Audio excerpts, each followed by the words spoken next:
the Harvard Graduate School of Education, working at the nexus of practice, policy, and research.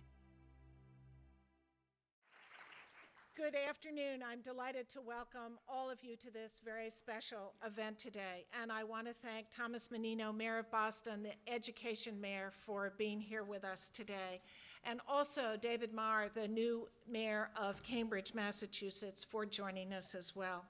And I, of course, want to thank all of you, deans, faculty, students, staff, for the work in organizing this event and also for being part of it here and in a number of remote sites where you are watching us on video.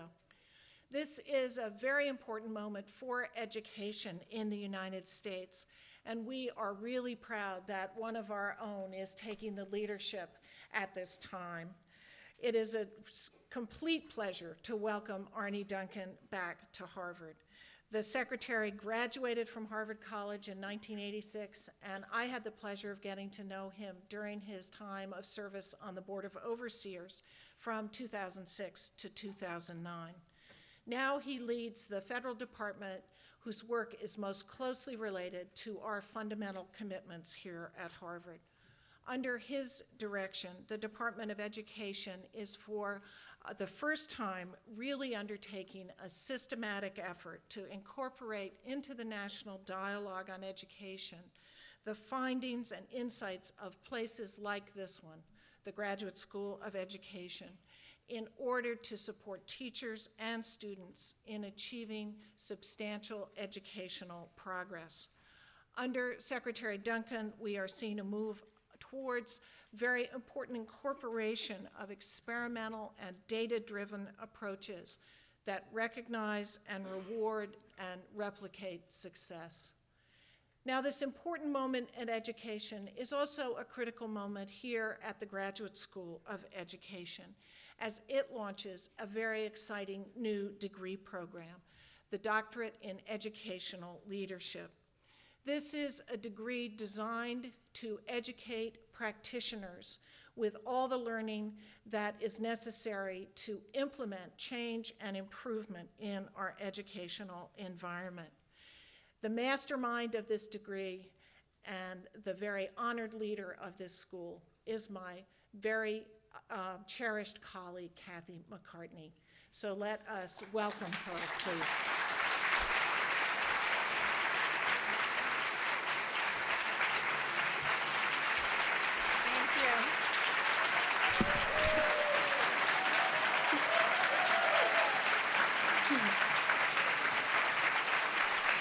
Thank you so much. Good afternoon, President Faust. We have Provost Steve Hyman here. I'd also like to acknowledge Tom Menino, Boston's education mayor, and we have our newly elected mayor of Cambridge, David Marr. I am a Cantabrigian, so I'm looking forward to getting to know you. We have educators from across the sector. We have members of the ed school community here, and we have about 300 other people listening on Simulcast. I want to especially welcome our students who are listening across the university and special friends who are with us today. It is my pleasure to welcome you to this very special Askwith Forum with Arne Duncan, the United States Secretary of Education. I have greetings from Massachusetts Secretary of Education Paul Reville, who is a member of our faculty. He's asked me to send his greetings, but also his regrets, because he is currently in New Orleans with 3 other members of the faculty at a conference on the future of school reform. So, Arne, they have a good excuse. Today's event is co-sponsored by the Harvard chapter of Phi Delta Kappa, and Professor Monica Higgins from our faculty, who's a member of their board, would like to say a few words.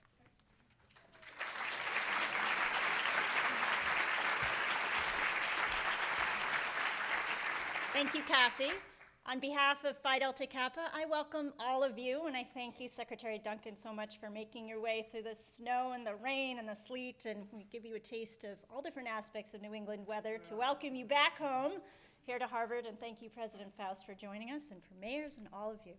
For those of you who don't know, Phi Delta Kappa is an intergenerational educational association whose mission is to promote high-quality education for all. High-quality education, we believe, goes hand in hand with high-quality democracy, and so this forum is a perfect venue for us to get together, for your voices to be heard, for you to have a chance to hear from Arne and some of his, excuse me, Secretary Duncan, we call you Arne around here. Secretary Duncan's latest thinking on education reform. Some of you may know Phi Delta Kappa for our scholarly journal, which is called the Kappin, Phi Delta Kappin.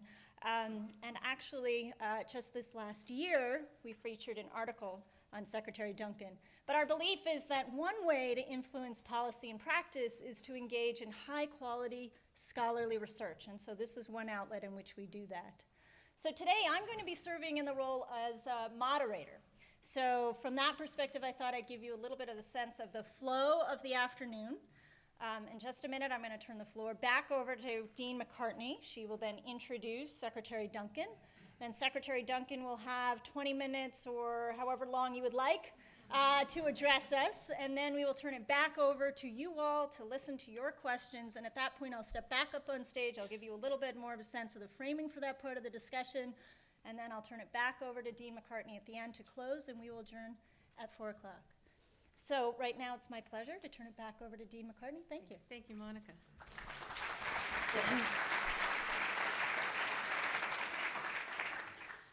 27 years after the publication of A Nation at Risk, public education remains at a critical juncture.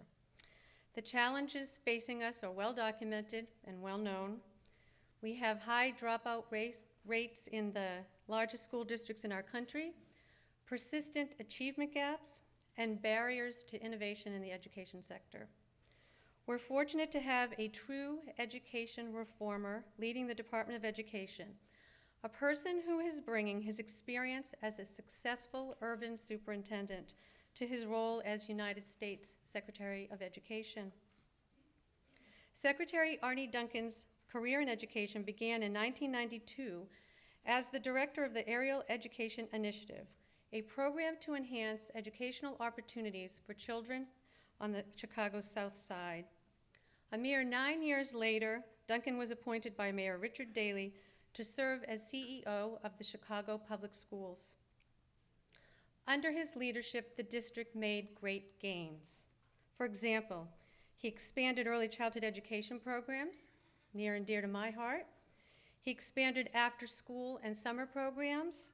He expanded the number of charter schools, and results followed. Student test scores improved, especially in reading and math for elementary school students. Student graduation rates increased, and college access increased.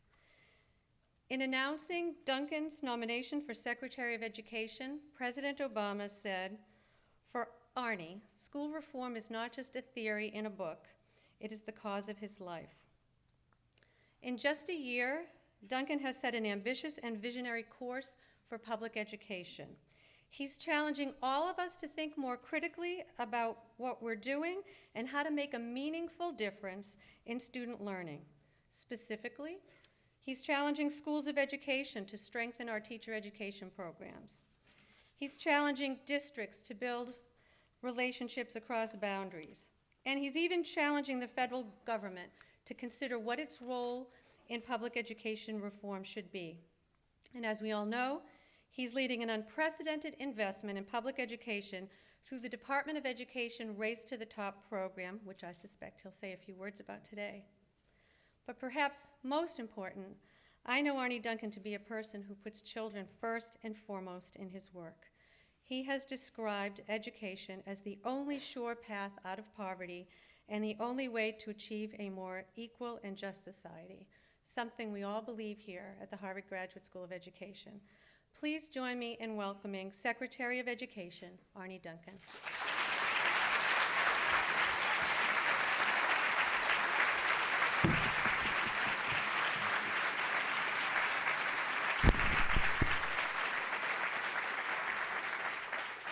Thank you so much for that kind introduction. It's really, really nice to be back here. I'm a huge fan of what President Faust is doing. I don't think the School of Education has ever been stronger.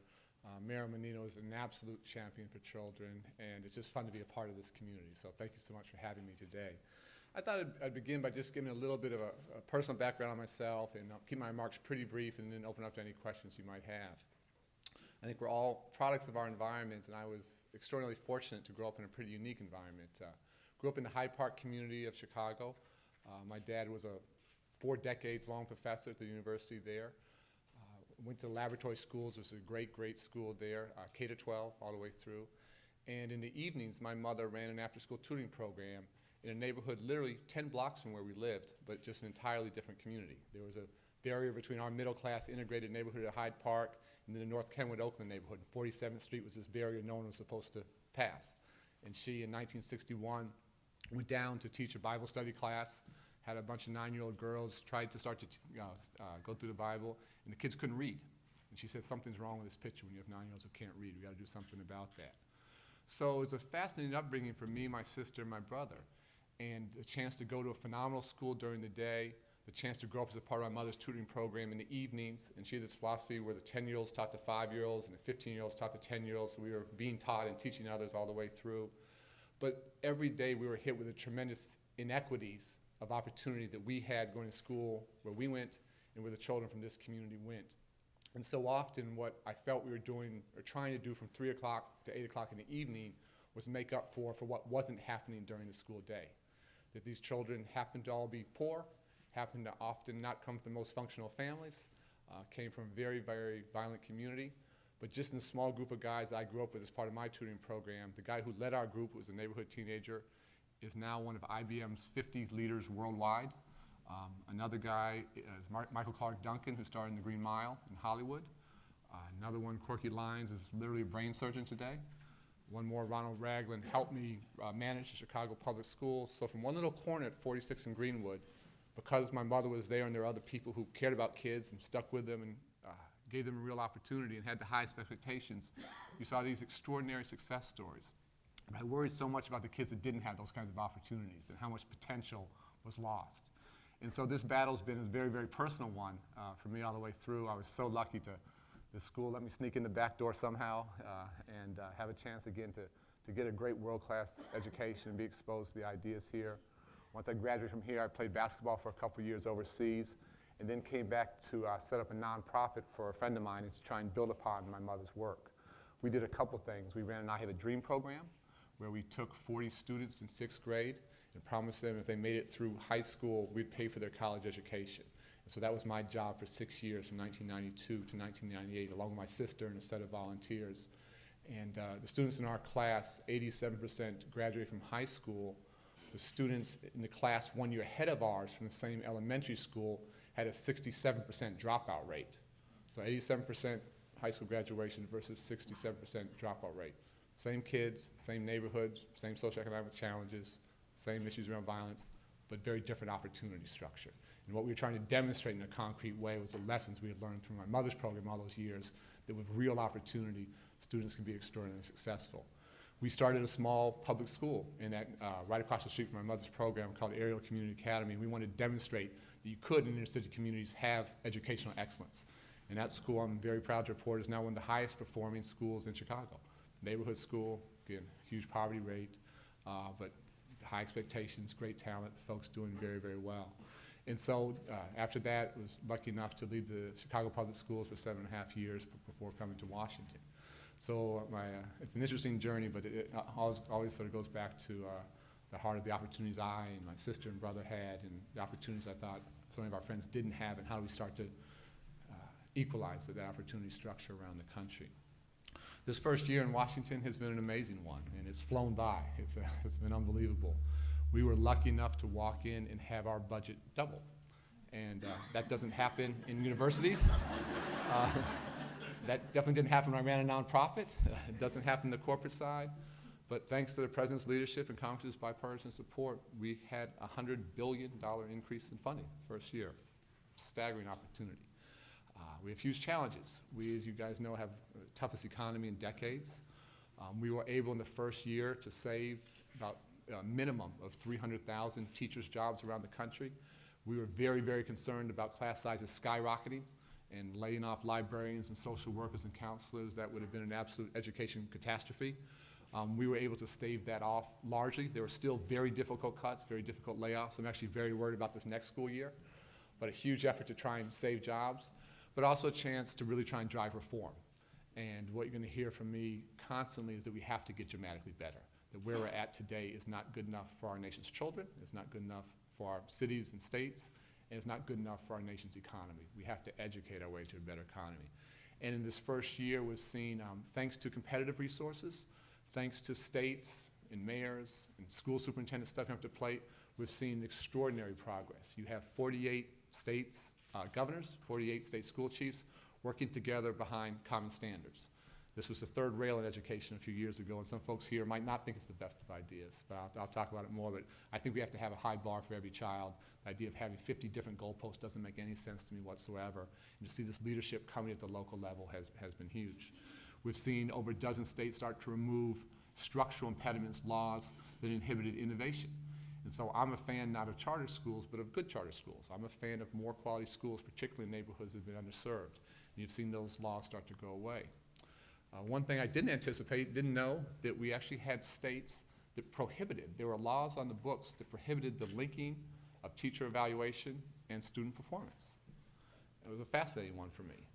And the statement, I interpreted that is what it basically said is that great teaching doesn't matter, and that teachers don't make a difference or can't make a difference in students' lives. It's irrelevant. You just put any old adult in front of a group of kids and whatever's gonna happen is gonna happen.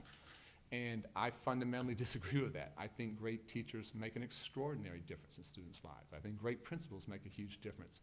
And we need to at least start to understand what those adults are doing to help students be successful, particularly in very tough situations. And so we saw those data firewalls start to come down. It's a very, very significant breakthrough. As we move into the second year, really aggressive agenda, have to build upon the first year and have to get dramatically better. A couple numbers, and everyone here knows this.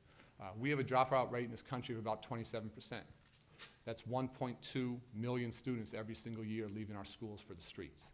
And everyone here knows there's no good jobs in today's economy for a high school dropout, none. I was talking about, Chicago 30 years ago, there actually was an acceptable dropout rate. You could drop out and go work in the stockyards or steel mills, own your own home, support a family, have a good job. Those jobs are a distant memory from a bygone era. We have to dramatically reduce the dropout rate. We have to dramatically increase the graduation rate, and we have to dramatically increase the number of high school graduates that are actually prepared to do college-level work. We have some studies that show that as many as 60% of high school graduates have to take remedial classes. They're actually not prepared because standards have been dummied down so much. So that fundamentally has to change. The president has drawn a line in the sand. He said by 2020, we have to again lead the world in the percent of college graduates. Some folks think we still lead the world. We did two and a half decades ago. It's pretty interesting. We've actually flatlined. About 40% of our 25 to 30 or 34-year-olds have a college diploma, 4-year, 2-year, doesn't matter. We've been at 40%. Many other countries have passed us by. And I think we're paying the price for it economically. So that's the bar. That's what we're seeking to hit. I think we have an absolute economic imperative to get better. And I absolutely see education as the civil rights issue of our generation. I think the dividing line in our country today is less around race and socioeconomic status than it is around education opportunity. That if children, again, from poor communities have access to a great elementary school and a great high school and can go to a good university, good community college, they're going to do very, very well.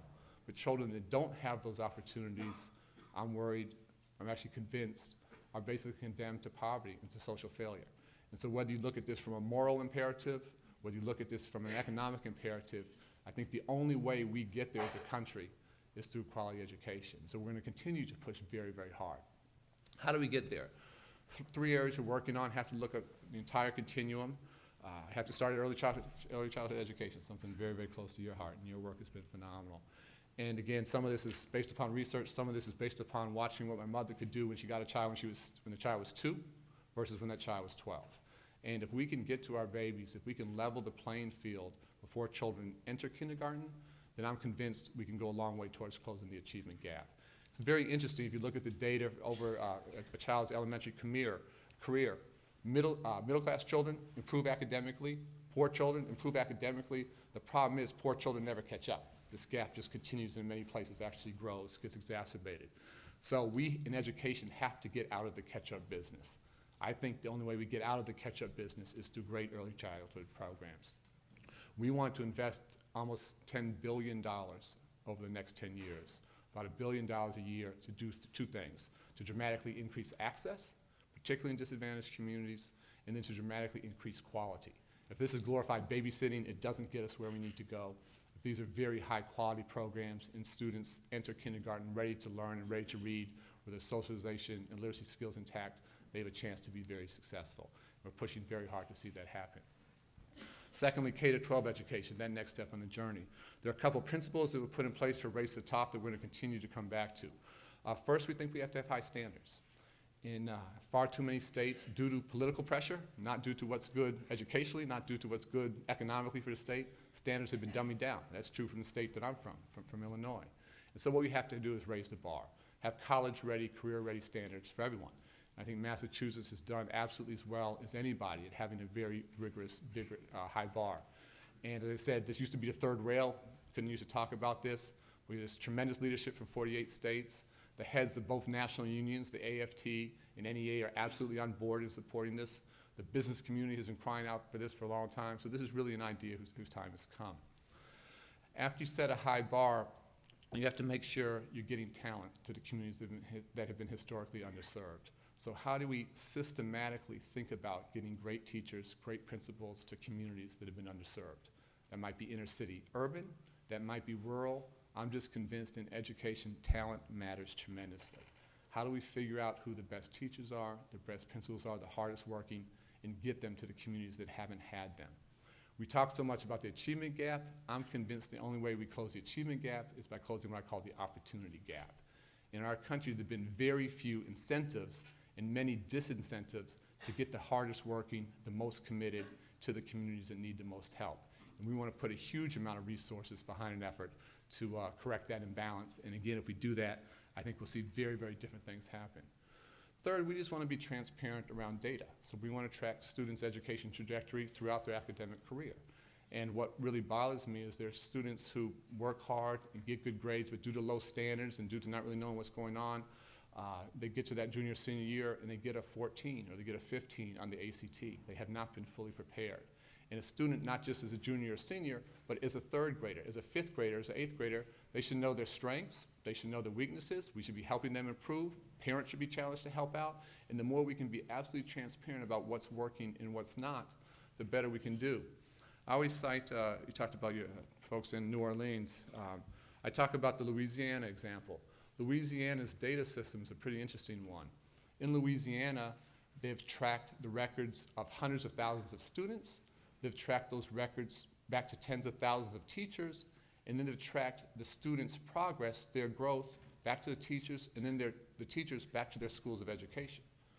So in Louisiana, they know what schools of education are producing the teachers that are producing the students that are doing either great or not so great in a variety of different subjects. And what you have is schools of education actually in real time starting to change and increase rigor in their curriculum based upon the results of their alumni's students. It's about continual improvement. It's not about gotcha, it's not about trying to get anyone, it's about how do you continue to get better. It makes absolute logical sense to me. We have one state out of 50 who have taken that step. And they don't have some patent on some magical technology. This is not about a technological breakthrough. This isn't about a massive investment in new data systems. This is about having the courage to say that adults make a great difference in students' lives. We want to understand how those adults are doing to accelerate growth, to accelerate gain. And then where it's working great, let's learn those lessons. Where it's not working, let's do something very different. And then the final principle we're going to push very, very hard is to think about different types of schools. Under No Child Left Behind, one of my real concerns is that great schools weren't identified. There are like 50 ways to fail and very few ways to succeed. I think there are a set of very high-performing schools in this district, in this country, that we need to learn from. We need to get out of their way. We need to give them flexibility. We need to give them lots of room to move. There are a set of schools in the middle that might not be world-class yet, but are getting to that point, and we need to help them continue to improve. But I've challenged the country to think about not the 99% of schools. We have about 100,000 schools in this country. So not the 99,000 schools, but the bottom 1%, the bottom 1,000. And can we as a country do something very different when, despite the best of intentions, despite hard work, things simply aren't working for children? Let me tell you why I think this is so important. I talked about a 27% dropout rate and sort of the epidemic that I think that creates. We have 2,000 high schools in our country, not that many, 2,000 high schools that produce half of our nation's dropouts, 50%.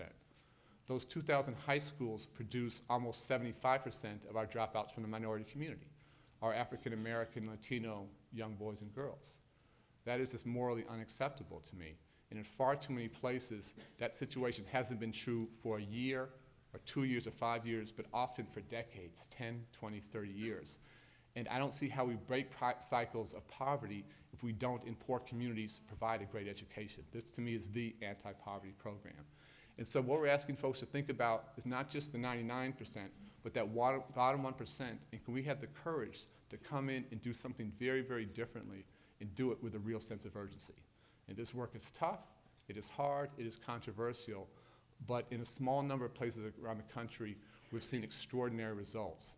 I was in a school in Philadelphia not too long ago where before they turned that school around, it was the second most violent school in the city. Test scores were horrendous.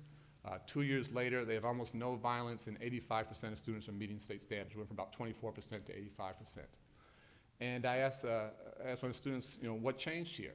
And it was really profound what he said. I said, what used to happen? He said, you used to fight all the time. I said, why do you fight all the time? He said, we were expected to fight. We were expected to fight. And I said, what do you fight about? He said, we used to fight about some really stupid things. I said, what changed now? He said, we're not expected to fight anymore. Same kids, same challenges, different adults, different expectations, entirely different culture, dramatic progress in a short period of time. Not 20 years for change, not 30 years for change, 2 years, 3 years, very, very quick. So if we can think about those principles, high standards for every child, clear data systems, transparency, thinking about great talent, and thinking about being tough-minded with low-performing schools and doing things differently, we think we can break through. All of that is to what end? All of that is to get more students into college and prepared to be successful. 4-year universities, 2-year community colleges, trade, technical, vocational training, doesn't matter what it is, some form of higher education has to be the goal for every single one of our students. We've tried to do a number of things and want to continue to work very hard to do this. One of them was simplify the FAFSA form dramatically. That form itself, for those of you who have filled it out or filled it out for your children, I think you often need a PhD to fill it out. And most 16-year-olds, 17-year-olds going to college don't have their PhDs yet. And the form itself is a huge barrier, huge impediment. So we've tried to make that much, much simpler. Secondly, we tried to put a huge amount of money to make college much more affordable. As everyone here knows, at a time when going to college has never been more expensive, it's never been more important, and our nation's families have never been under more financial duress. So we're trying to put tens of billions of dollars behind Pell Grants and Perkins loans and tuition tax credits. And I don't worry just about the juniors and seniors trying to go now. I worry a lot about the 9 and 10-year-olds who are smart, who are working hard, but mom or dad loses a job or takes a 50% pay cut, and those dreams start to die. They start to think college isn't for them. And you may have seen the national survey that came out about 2 weeks ago that talked about so many American families feel disconnected from higher education. They feel it's for rich folks. They don't feel it's for them. And we have to fundamentally change that and make sure that students have access. Then finally, once they graduate, we have to push universities very hard to make sure we're not just taking students in, but graduating them. We put lots of money on the table behind building college cultures around completion, around attainment, not just access.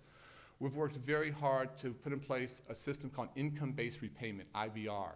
And what has already passed, and this past July 1st, was that we will limit loan repayments once you graduate to 15% of your income, 15% every month. And we're trying to take that down to 10%. And then if you work in the public service for 10 years, all those loans will be erased. So great teachers, if you want to open up a legal aid clinic in the inner city or a rural area, if you want to open up a medical clinic, I think we've lost far too great talent into the public sector, and obviously I'm biased, we want that next generation of great teachers. There are many folks who wanted to go into those fields, but simply couldn't afford to do it. They had loans of $60,000, $80,000, $100,000 and could not afford to follow their heart and follow their passion. And we're trying to move those impediments. So if we can do all those things that the higher ed side, continue to improve access, make sure students are graduating, put money behind universities that want to do things differently, and then help allow them to pursue their dreams once they graduate, I think we start to turn this thing around. We have to push in all these areas very, very hard. And we've been critiqued by some, fair enough, that this is too ambitious an agenda. We're trying to do too much. And I'll tell you, I would love to spend the next 2 or 3 years just thinking about early childhood education, or just thinking about K-12, or just thinking about higher ed. I don't think we have that luxury. I think we have to get better in all these areas. I think we have to do it with a real sense of urgency, and we'll continue to work with those critics, but let folks know that in every area we need fundamental and dramatic change. I go back to why this is so important. I went back to Chicago on Tuesday to do some work and stop my mother's program, and to see what the 65 children she works with, to see what the opportunity they have every day to be successful, and to see that despite the challenges they're facing, I'm extraordinarily hopeful about what they're going to accomplish. I don't think any of us can rest or should rest until every child in this country has an opportunity to go to a great school. I think in our country we've been good about creating schools that were good enough for somebody else's children. We haven't been good enough about creating schools that were good enough for our own children. And so this work has to be very, very personal. My wife and I have 2 young kids at home, 6-year-old and an 8-year-old. As I visit schools around the country, I've been to 37 states, my constant question is would I send my own child to the school? And if I would send my own child to the school, that's a great school. If I wouldn't do it, that's a school that needs to improve. And as this work becomes more and more personal for us, when we talk about not someone else's kids, but our kids, as we see this as the civil rights challenge of our generation, as we see the sense of economic imperative that we have to educate our way to a better economy, we all have to challenge each other. We have to work together, but we all have to move outside our comfort zones. And if we do this, we have a chance to fundamentally break through. We've never had a president that is so passionate on the issue. He wasn't born with a silver spoon in his mouth, raised by his grandparents part of the time. Dad disappeared pretty early in life on welfare at times. The First Lady, Michelle Obama, great family. I've known them from years, phenomenal parents. Neither one has a college degree. Education's a passion for them. For all the craziness you hear coming out of Washington, education is the one issue that you've seen absolute bipartisan work. And I've been traveling around the country with my good friends, Reverend Al Sharpton and Newt Gingrich. And you're allowed to laugh. And there's some humor in that. We have some fascinating conversations. But we're trying to demonstrate in a real way that people who don't agree on almost anything in life agree that we have to improve educationally. And for all the debates we've seen, you may have seen 2 weeks ago, hopefully saw that coming out of the House of Representatives was the 2 leaders, Republican and Democrat, bipartisan, George Miller, Representative Klein, saying we're going to work together around ESEA reauthorization. And so moving outside our comfort zones, having courage to make the tough calls, continuing to work with real heart and passion, and putting aside egos and ideology and politics, big challenges, but an opportunity of a lifetime. I look forward to working together with all of you to make sure every child has a chance to get a great education. I'll stop there and I'll take any questions you might have.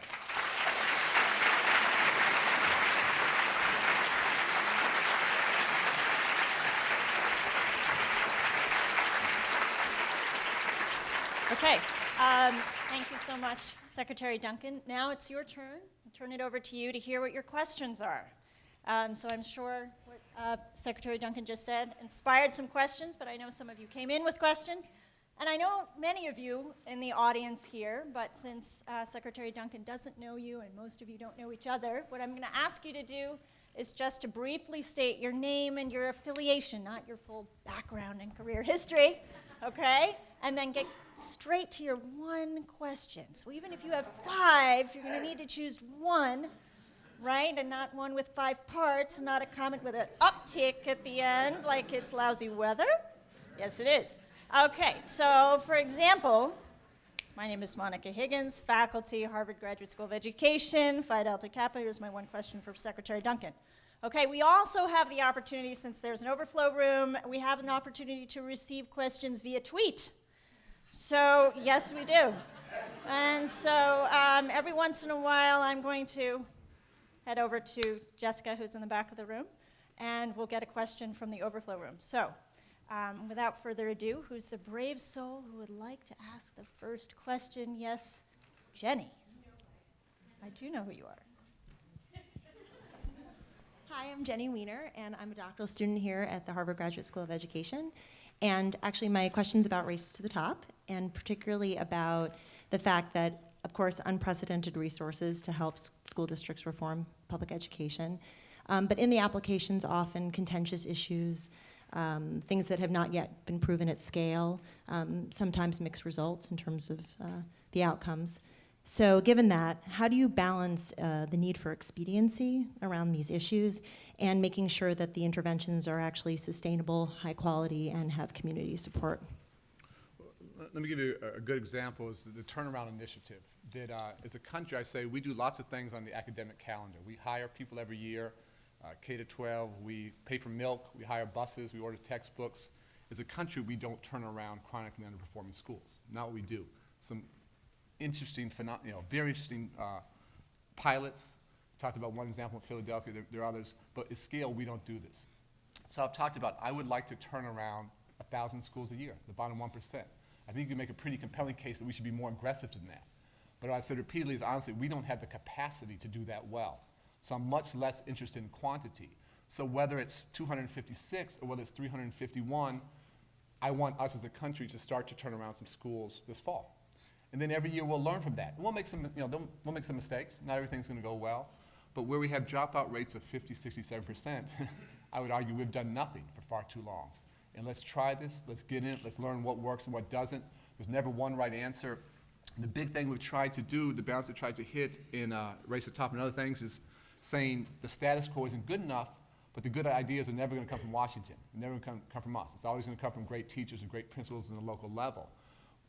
The advantage or the huge opportunity we have that I think folks are starting to understand is whether it's Race to the Top, which is $4 billion, which has gotten all the press and publicity, but school improvement grants, $3.5 billion, invest in the innovation fund, $650 million. All we want to do is put huge resources behind those states, those districts, those nonprofits, those universities. They're doing two things: raising the bar for all children and closing the achievement gap. So we don't have to come up with the good ideas. I always say that, before I went to Washington, I think they had all the good ideas. Now I'm in Washington, I know they don't have all the good ideas. The good ideas are always going to come from places like this. And what we can do is take to scale what works. For all the challenges I talked about, we've never had so many examples of success around the country. We've never had so many high-performing schools. What we just don't have yet is we don't have them at scale. And so if we can take these islands of excellence, these pockets of excellence, and take them to scale, then we break through. Hello, I'm Karen Mapp. Good to see you. Secretary Duncan. I have to get used to that too. I want to ask you a question. I'm a faculty member here at the Harvard Graduate School of Education and also a former proud member of the Boston Public Schools in terms of their administration. And so we've heard you and President Obama talk a lot about the importance of family engagement in their children's education. And I thank you very much for your call and the President's call to integrate family engagement into the 21st Century Learning Centers and Safe and Healthy and Successful Students programming in the 2011 budget.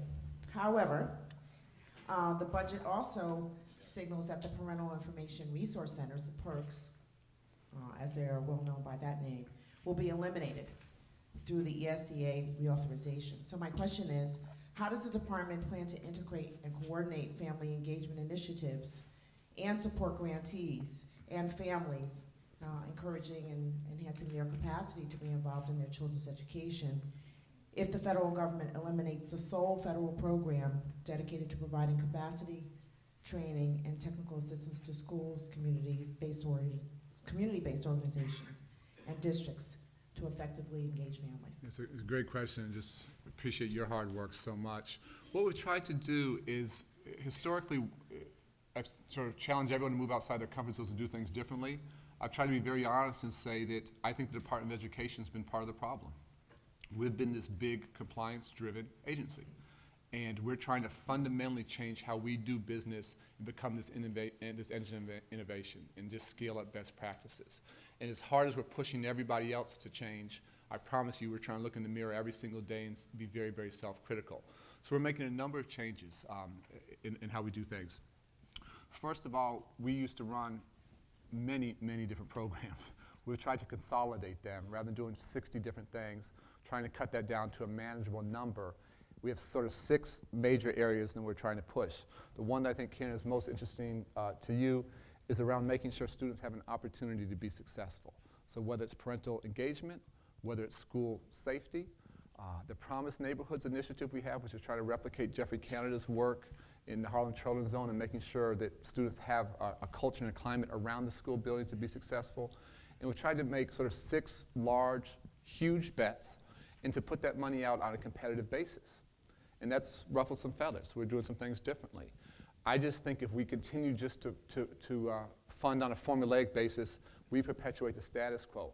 And there's going to be huge opportunities, Karen, for great programs that demonstrate that they're making a difference in students' lives to build upon what they're doing and actually get many more resources. And so we've eliminated earmarks, which has angered folks on both sides of the aisle. We've, in all these areas, because we got new money, we're basically, besides the VA, the only domestic agency to get new resources. But what's said is that we're no longer just going to hand that out. If you can, again, demonstrate to us that student achievement is going up and achievement gaps are closing, then we want to put a lot of resources behind that. I will say one of the areas that we're really struggling, and I'd love to get your thoughts at some point, as we think about ESA reauthorization, is how do we hold parents more accountable for success? And we have to challenge students. Parents have to be part of the answer. Parents have to be engaged. You know, I'm a huge fan of community centers and making schools the centers in the neighborhood. But we have to find ways to really ask parents to step up to the plate. And you know, how you do that thoughtfully, how you create incentives for them to do that. There's been some really interesting work in Mexico, and Mayor Bloomberg has tried to do some things in New York that we're watching. And there's some ways to create incentives to really engage parents. In far too many places, schools, frankly, are sort of scared of parents. They don't want them in the door, sort of drop the kids off, leave. And I think that's a huge missed opportunity. And how do we start to change that culture? How do we open the doors? How do we make parents full and equal partners? And how do we hold parents accountable for being part of the solution, particularly in the teenage years? I worry a lot about parents sort of abdicating their responsibility when their children start to turn 12, 13, 14. One of the things we try to do in Chicago is we'd survey our students every single year and ask what's working, what's not, and do you feel safe, and are there high expectations in every school, and track that data. One of the most heartbreaking things is a huge percent of our teenagers who we interviewed, our high school students, one of the things they're most asking for is more time with their parents. And you know, people think adolescents want all this freedom, want all the, you know, our kids were asking. That was, you know, one of the highest items that we, you know, they sort of challenged us to help them get better on. And so we're trying to think a lot about that. At some point, I'd love to pick your brain on that. Hi, Secretary Duncan. Paul Toner from the Massachusetts Teachers Association. Very happy to hear all your comments. I agree with many of the things you have said here today. I just want to ask you if you could talk a little bit about your philosophy of labor management relationships in districts and schools. And I would like to ask you if you could possibly today clarify some, I hope, misquotes in the Providence Journal about the firing of 93 teachers in Central Falls, Rhode Island, where you're quoted as applauding a strong action.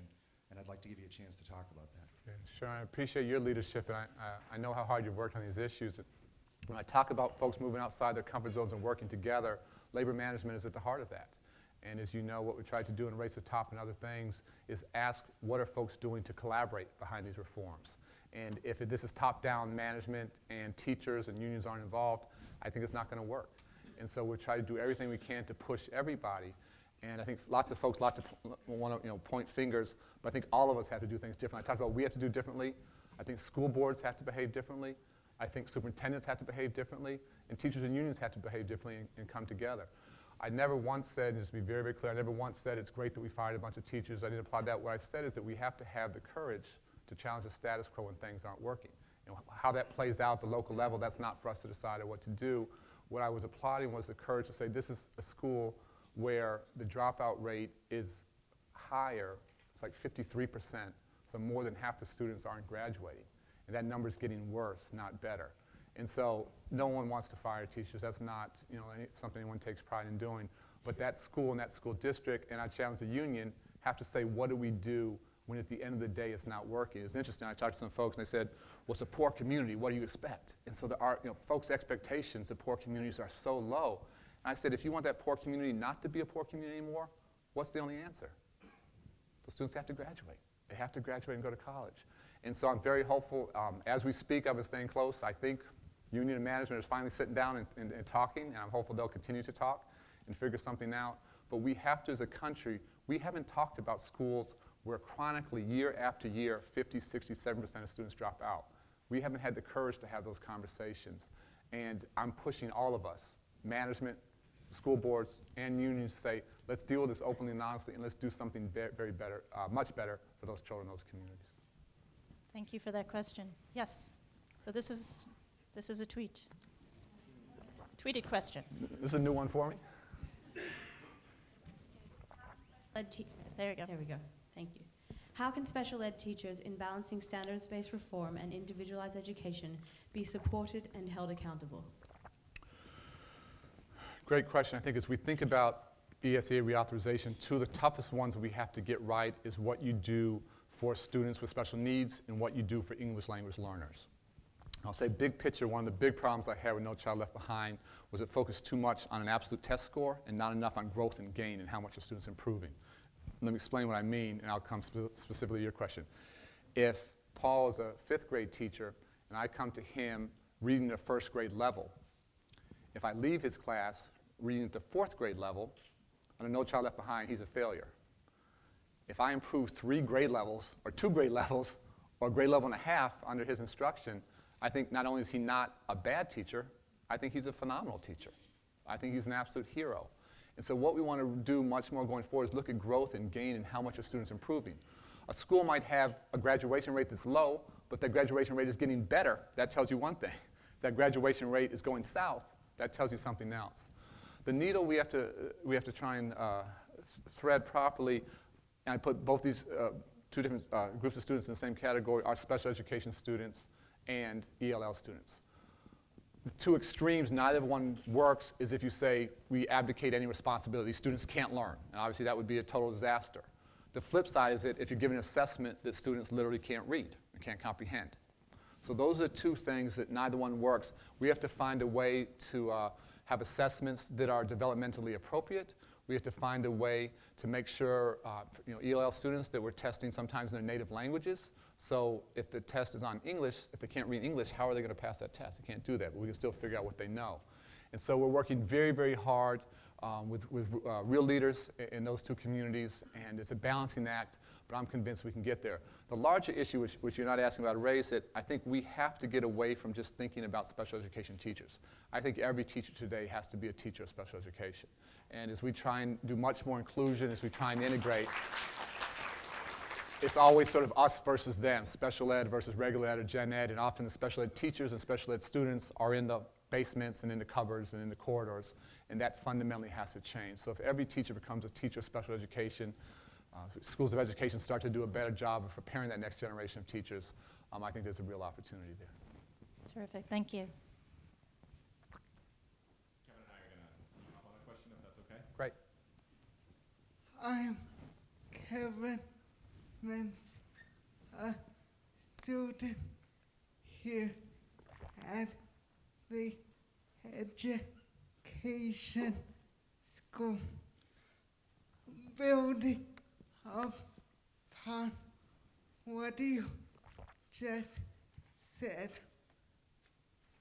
I wanted to get your feedback on merit pay and how that model may serve to segregate students with disabilities who have low test scores.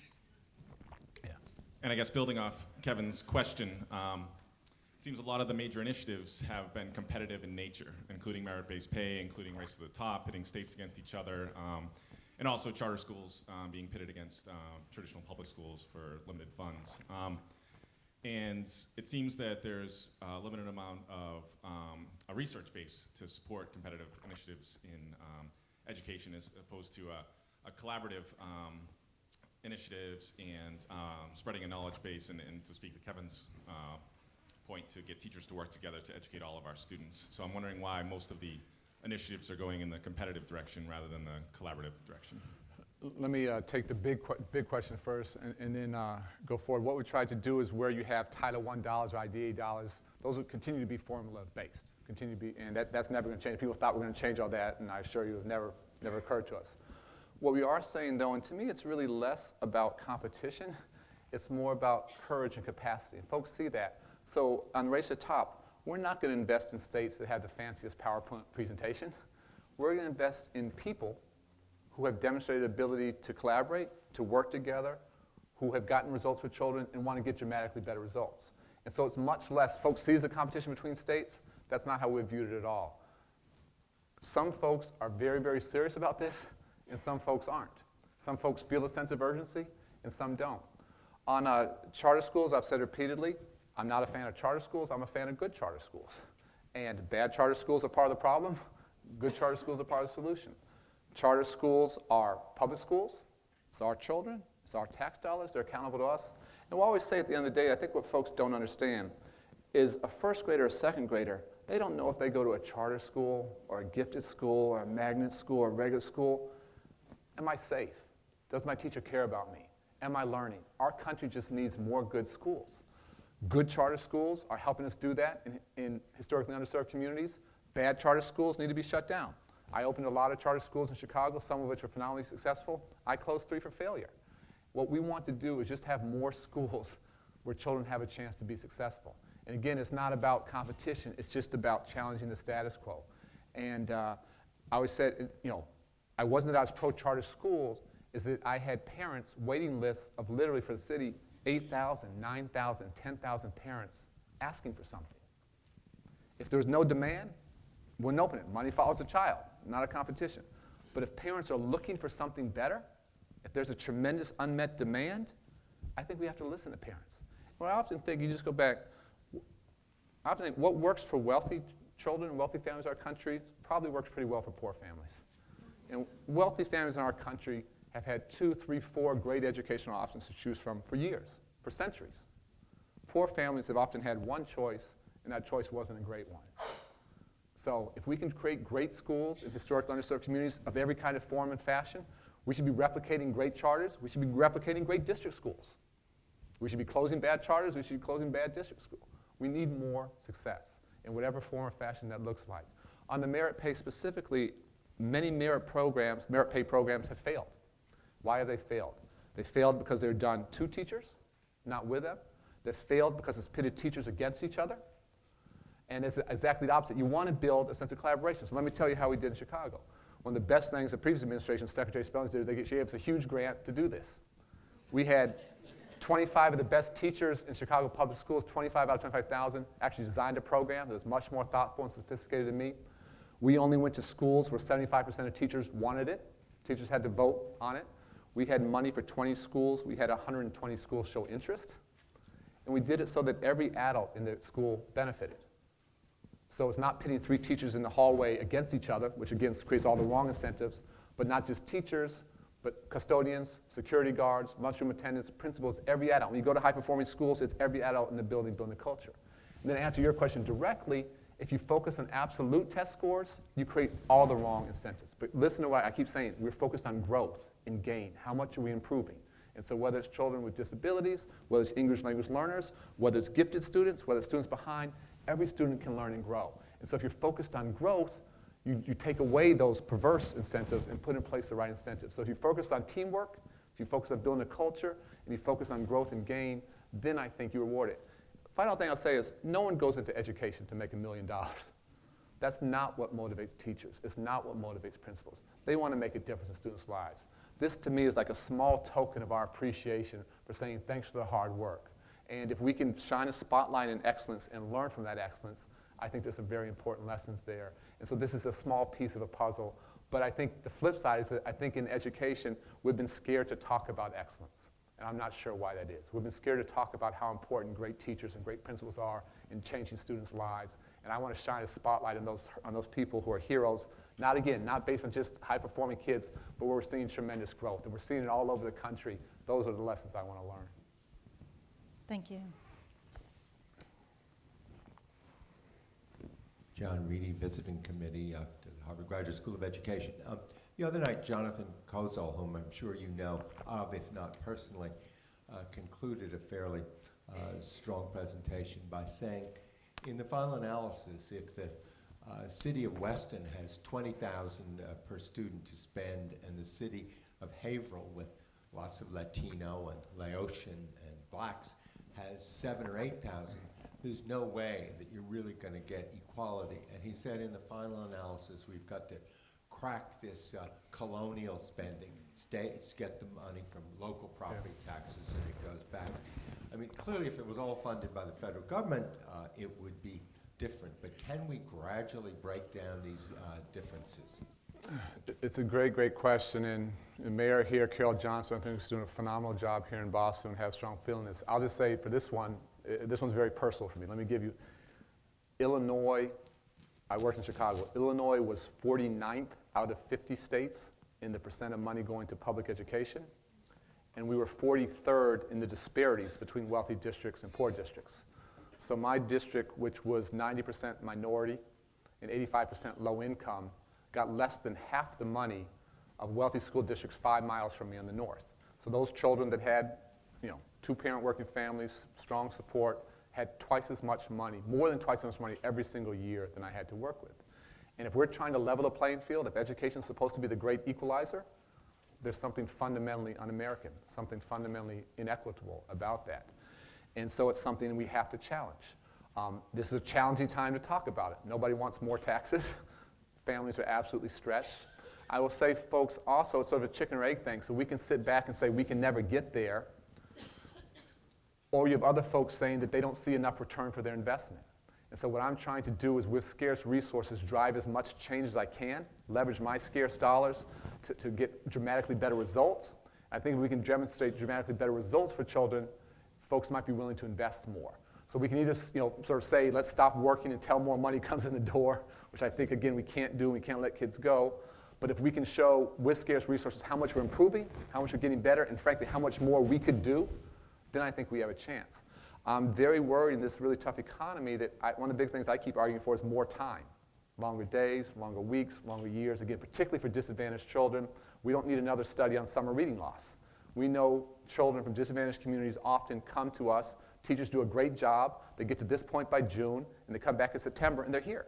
They're further behind than when they left. That is heartbreaking. Certain children need 11 months out of the year, 12 hours a day. That takes more money. That takes longer days.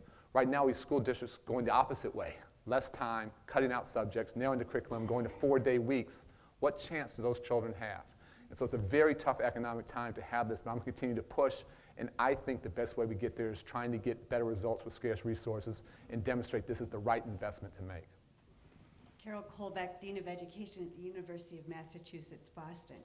I appreciate very much what you're saying about shining a spotlight and providing additional support for those schools and districts that are doing well.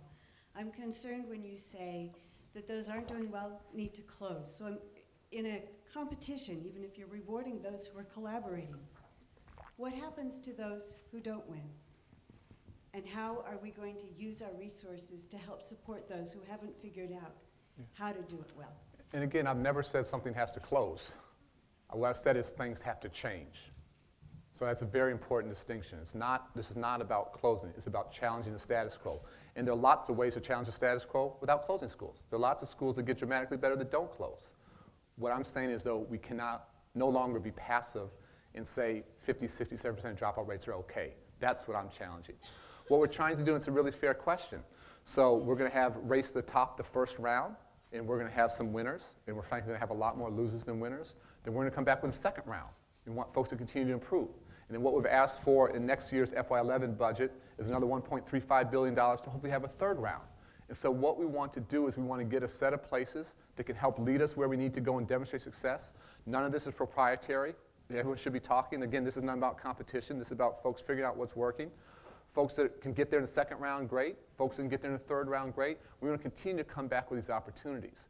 And I think what folks haven't understood is how many opportunities are out there. $4 billion in Race to the Top now, another $1.35 billion hopefully coming. $3.5 billion, and this is the thing, public hasn't got it, $3.5 billion in school improvement grants just for the bottom 5% of schools. So everyone said we don't have resources. Well, we're bringing resources to these schools. We're going to add time. We're going to do some things. We want to work with teachers. But not doing anything is not the answer. Invest in innovation, $650 million. So we are blessed at a time when resources are absolutely constrained to have lots and lots of money to put out there behind places, again, who want to get better. You don't have to have the best of track records. Show us where you want to go. Show us your commitment to getting there. Show us your capacity, and we want to help you get there. My name is Greg Wickersham. I'm a master's student here at the School of Education. You mentioned English language learners, and so I just wanted to ask a more specific question. One of the flaws in the current No Child Left Behind law is that if an English language learner passes their English language proficiency test, they then leave the subgroup, and so the school can't really get credit for their improvement. Are there plans to change that, and other plans to alter when that goes up for reauthorization, to change that to with that law to make, maybe include all language minority students in the subgroup, or other plans that you have regarding English language learners and Race to the Top and such? Short answer is yes. We're really aware of those challenges, and I'll tell you that the woman who's in charge of my sort of K-12 education, Thelma Melendez, was a Superintendent of the Year coming from California. She's a former ELL student herself. She had lots of challenges of folks telling her what she couldn't do, and she was told by counselors not to go to college. Wasn't for her. Obviously went to college, got her PhD, has done pretty darn well. So this one's pretty personal for her, and we're going to try and do some things that hopefully you'll be really proud of. I'm Susan Moore-Johnson, faculty member at the Harvard Graduate School of Education, and good to see glad to see you. My question actually follows a bit on Paul Toner's question about Central Falls High School and what has been going on there. I intensely watch issues of teacher quality and efforts to improve teacher quality. And I see in that school district, but probably in other places along the road, a kind of perfect storm brewing as we see the conflict of race to the top requirements, collective bargaining laws in the states, collective bargaining agreements in the districts, and then state tenure laws and tenure assurances that districts have. So when we read about the firing of teachers, we have to wonder on what basis that happened, and is it being triggered primarily by the race to the top application, by dissatisfaction with the tenure laws, by dissatisfaction with the collective bargaining agreements? So my question is really, as you look down the road, how do you see reconciling the federal, state, and local responsibilities and also the political priorities and the educational priorities with the legal constraints? There's a lot there. I'll tell you what I'm least interested in is the political priorities. What I'm really interested in is the students and the children's priorities. And again, I don't know, beginning all the specifics there. As I said, as we speak now, I do know that adults on both sides are talking and hopefully, can work this thing through and continue to work together. What I'm trying to challenge the country to do, and again, whether that's the right example or not, where we have schools, I'm repeating myself, but where we have schools where year after year after year, the majority of students have no chance of success in life, our country has been far too silent. Under No Child Left Behind, nothing changed. Nothing changed. And I have a problem with that. Everyone was labeled a failure. Lots of schools who were labeled failures were actually improving, were getting better. They were mislabeled. I have a problem with that. There are lots of schools that weren't great, but were getting better. We need to better support them. But there were some at the bottom that things weren't getting better, and that didn't get addressed. So missed everything. It missed the ones getting better, missed the ones in the middle, missed the ones at the bottom. What I'm trying to say is let's have an honest national conversation. Let's all move outside our comfort zones, management, union, everybody, and say, can we better serve children? And whether it's that school or whether it's, and again, my question would be, would you or I send our child to that school? And if we can't answer that affirmatively, how do we all work together to come up with an answer? And so we're going to challenge management, challenge union, challenge state boards, local superintendents. Let's have these conversations and let's put it on the table. No one was talking about this school before the other day. We need to have a productive conversation. We need to work together. I'm glad we're thinking about a community where more than half the kids are dropping out every year. I think we need to have that conversation. Great. Second tweet, Jessica.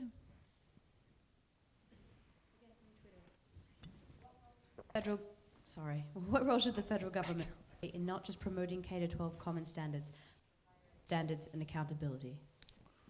You're going to get me in trouble with this audience. I think the big thing that's been interesting to me on the K-12 standards, to be real clear, is if these are federal standards, if these are national standards, this thing dies. That doesn't work. This has to be done at the local level. What's happening is you have 48 state governors, 48 state school chiefs, heads of both unions working together to make this happen. So it's about college and career ready standards. It's not about a federal mandate. And they're driving this thing on their own. And so I think where you have great folks stepping up and being successful and trying to raise the bar for all students, we want that. I'll tell you on the higher education side, again, I'm very interested in looking not just in access. We're pushing very, very hard to get there. We want to put a huge amount of money behind that. We have a bill, that's the SAFRA bill, the higher ed bill that's passed the House before the Senate. We want to take $87 billion, stop subsidizing banks, put it into education. That's controversial. That's been very interesting to watch. I think it's absolutely the right thing to do. But at the end of the day, what we want to do is part of that, the savings there by taking money away from banks, we want to put a lot of money behind universities that are doing a better job of building a college completion culture. And it's pretty interesting. Universities, obviously this university has a phenomenal track record, but we have universities across the country that with very similar students have very different outcomes. Students who are first generation or ELL come from poverty families. Some universities do a great job, and some don't. I will tell you, one of the things I did in Chicago is we started to track this data very closely, and it was fascinating. And we honestly started to steer students away from certain universities and towards others based upon their proven ability to help our students graduate. And so we want to put a lot of resources, it's called the College Access and Completion Fund, $2.5 billion behind those places that want to build a culture around attainment, not just around access. My name is Tina Collins. I'm a postdoc here at the Ed School, and my question is about school segregation, which has historically been a huge interest of the federal government, and the levels of segregation in northern schools, and particularly in southern schools, where federal mandates for desegregation have been lifted over the last 25 years or so, have increased dramatically recently. And I'm wondering if you could speak a little bit about what the administration's policies are going to be in terms of addressing that, and whether you see that as connecting to the issues of opportunity and achievement that you're working on addressing through Race to the Top. I absolutely see it as addressing those issues. And we've brought in a woman, Ruslan Ali, who's an absolute dynamo, who's leading our Office of Civil Rights. And I don't want to get ahead of her, but very soon we're going to lay out some of the things we want to do here. I will tell you, I worry about this issue a lot. I think it is so hugely important for children to grow up around people different from them, different backgrounds, race, class, socioeconomic status.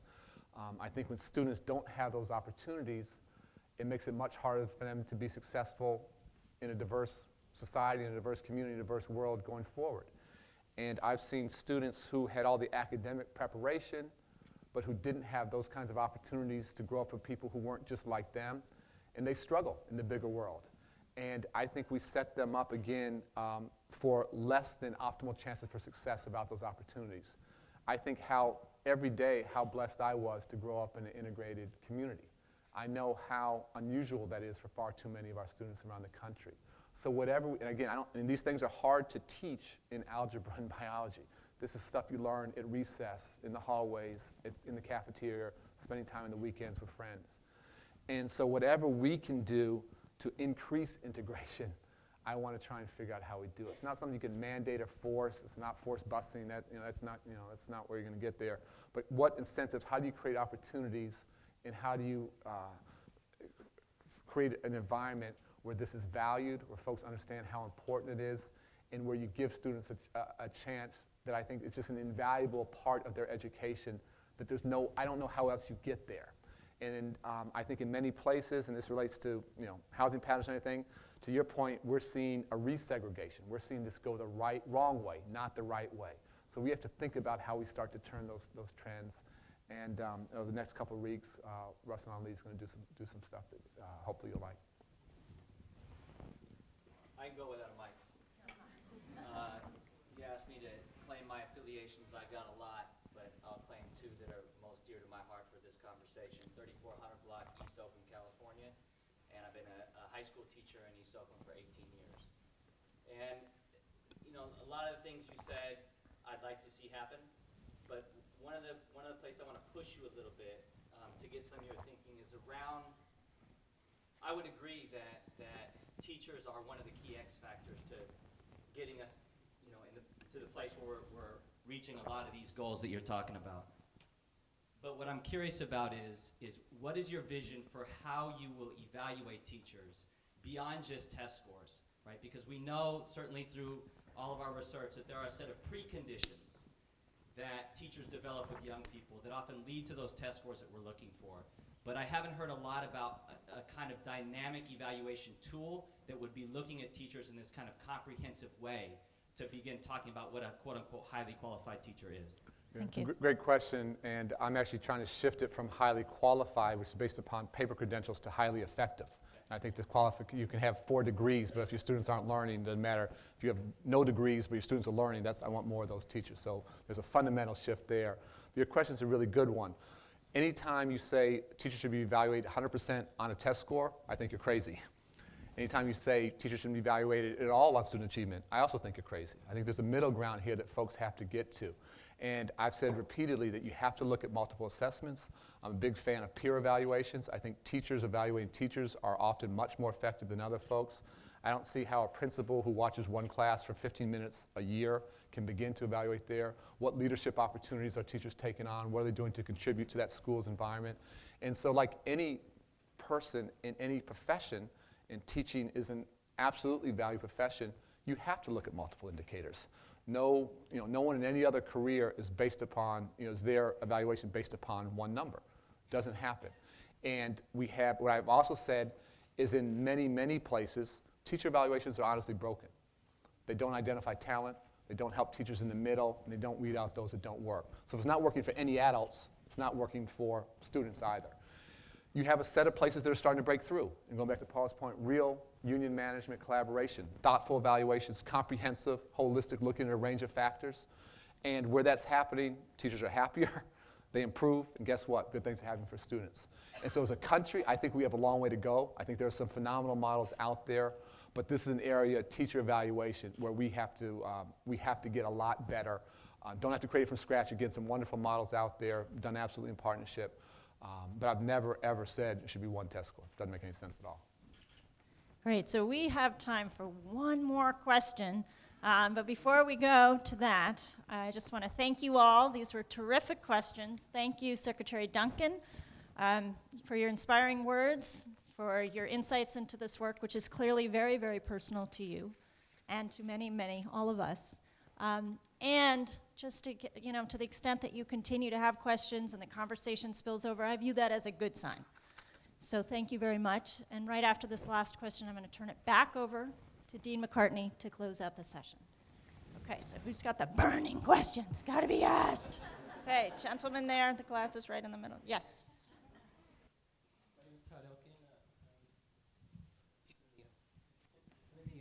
Grad School of Ed Arts and Education program, and my question is about the arts and education. And as you know, under No Child Left Behind, the arts are designated as a core subject or a core discipline. I'm just wondering about the administration's vision about that going forward. It hasn't really been a priority, and if there's going to be any difference coming up on that. Thank you. It's a huge priority. I will tell you, I talked about traveling to 37 states and rural, urban, suburban, and hundreds and hundreds of schools. Maybe the largest or loudest or most consistent complaint I had was about a narrowing of the curriculum and a No Child Left Behind. They had a focus on reading and math, which is obviously very important, but everything else got sort of swept aside. If it wasn't tested, it didn't get taught. And so whether it's the STEM areas, whether it's the arts, whether it's science, whether it's social studies, I'm a big fan of PE and recess. I think kids need to run around more. We need to push hard to get a much more well-rounded education. I talked about 6 pillars, I didn't go through them. One of our buckets of funding that we want to do going forward is called a well-rounded education, well-rounded curriculum. It's $1 billion there. We've added $100 million there, a 10% increase, again, in time when there's not a lot of money. And we just want to put a lot of money behind places that want to look in all these areas. And to me, it's really important. Often folks talk about this at the high school level, and it's hugely important there in robotic and debate and arts and drama and dance. I think we have to do this in the primary grades. I think students have to find their passion. They have to have a chance to develop their skills and self-esteem. I would say I didn't necessarily go to school every day because I loved biology. I went because I wanted to play in a basketball team, and to do that, you got to do well academically. And so maybe it's the dance troupe, maybe it's the band, maybe it's chorus, maybe it's debate, maybe it's robotics. We have to provide those opportunities. We have to provide them to young children so they find out what they love and what motivates them to go to school. So we're putting a huge amount of resources behind this and want to work with folks who, okay, yes, the basics of reading and math are hugely important, but we got to do a lot more, and we got to do it starting at the earliest of ages. Thank you so much.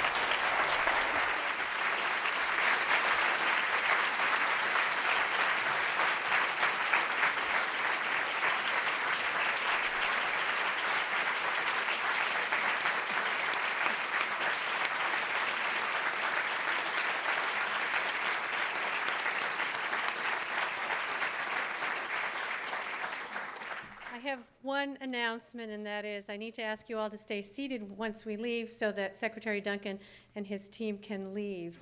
And I just want to say to Arne, I'm so proud to be a member of this community, and I think now, as a member of our visiting committee, you're well aware of just how passionately people care. There's a diversity of opinions about education reform, but what really unites us is the desire to improve the lives of learners. And I think we all heard that in your comments today. We want you to know that we are here to support you in your work and that you may call on members of this community to help you, and we will rise to that challenge. So please join me once again in thanking Secretary Duncan for his wonderful comments.